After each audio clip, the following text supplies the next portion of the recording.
Mirëmëngjesi shikues të nderuar, jeni me edicionin e lajmeve të orës 8.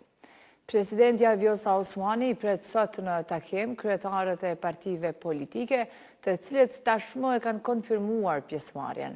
Osmani ka ftuar liderët e partive politike për të diskutuar rrugën përpara pas dështimit të mandatarit të parë për të formuar qeverinë.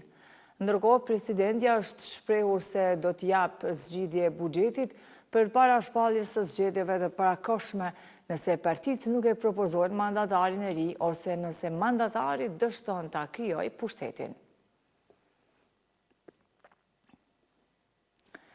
Kryetari i Nismës Social-Demokrate Fatmir Limaj në emisionin RTK Prime ka deklaruar se vendi tashmë është futur në fazën ligjore që kërkon respektimin e procedurave pas dështimit të krijimit të qeverisë.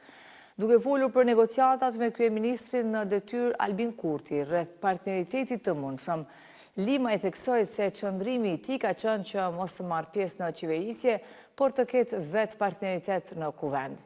Sipas Limajt, qeverisja e një vendi nuk bëhet vetëm përmes një ministrie, por përmes ligjeve të mira, iniciativave të mira, debateve të mira dhe unitetit.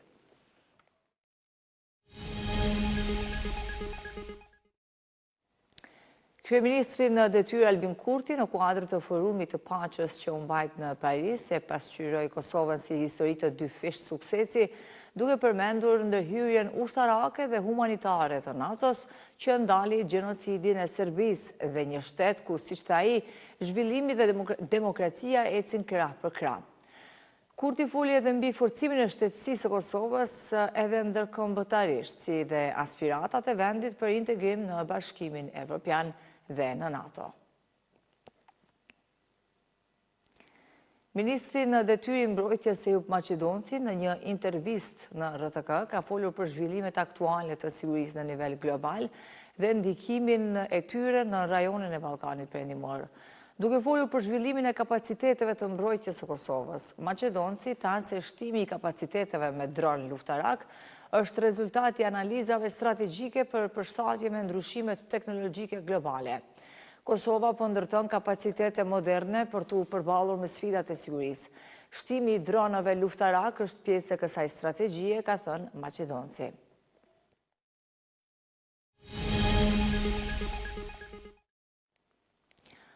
Aktualisht rreth 700 punëtorë të mediumit të vetëm publik kanë mbetur pa paga.